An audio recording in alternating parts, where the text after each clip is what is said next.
Have you ever heard the sea whisper back when no one else was there? Sailors will tell you the ocean doesn't just take lives, it collects them, and sometimes, on stormy nights, it lures the living to join the drowned. This is the tale of the Shipwreck Lantern. The year was 1721, and the brigantine Mercy's cry was caught in a storm off the coast of Cornwall. The sea was alive with fury, waves rose like black mountains, and the wind howled like 1,000 voices.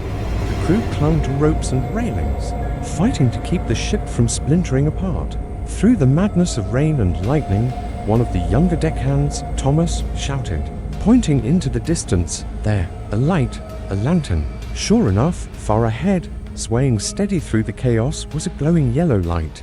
It looked like salvation, a promise of safe harbor in the middle of hell.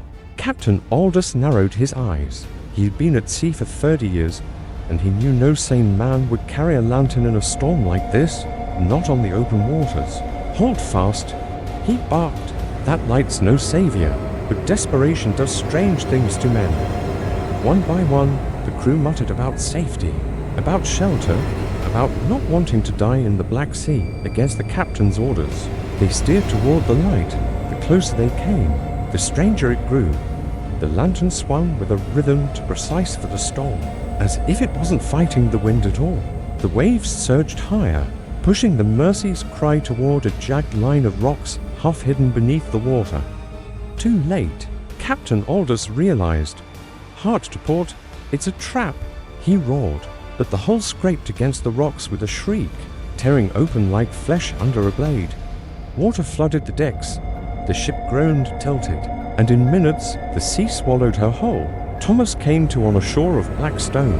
Rain poured down in sheets, and the sea hissed at his back. The wreck of Mercy's cry was nowhere to be seen, just endless water and jagged rocks stretching into the fog. Then he saw it, the lantern. It hung a few yards away, swaying from the hand of a man, or what had once been a man. His skin was pale and swollen with seawater, lips blue, eyes glassy and unblinking. His sailor's coat was torn to shreds, and his boots dripped with salt water that never seemed to dry. He stepped forward, lantern lifted. "Welcome," the drowned man rasped, voice hollow as though spoken through water. "Join us." From the mist behind him, more figures emerged, dozens, men with seaweed tangled in their hair, with faces caved in by pressure, with hands clawed from drowning. Each held their own dim lantern, lights swaying in unison like a grotesque procession. Thomas stumbled back, his heart hammering. No, you're not real. You're dead." The drowned captain's head tilted. His lantern light flared, brighter, reflecting in the water at Thomas's feet. "That's what we said. Before the sea claimed us." Thomas turned to flee, but the rocks stretched on endlessly. No matter how far he ran, the mist followed, and the sound of wet footsteps trailed just behind him.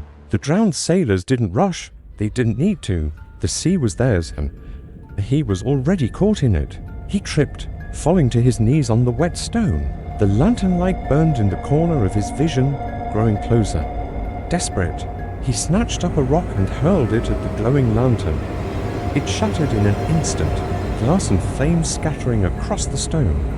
For the first time, the drowned captain screamed, a sound like water rushing into lungs. The figures staggered back, their lights flickering, the mist trembling as if the sea itself recoiled. The storm above went silent, the waves stilled. For one fragile moment, Thomas thought he had escaped. But then, a new light began to glow. Not on the rocks, not in the drowned sailor's hands. From his chest, Thomas gasped as a burning warmth spread through his ribs, a yellow glow seeping out of his skin like a lantern lit within. The drowned sailors straightened, their hollow eyes fixed on him. The captain's cracked lips curled into something resembling a smile. "The light burns in you now.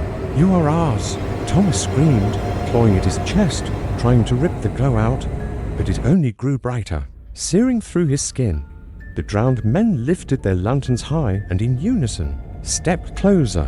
The last thing Thomas saw before the mist swallowed him was the captain's skeletal hand reaching out, not to drag him under, but to welcome him.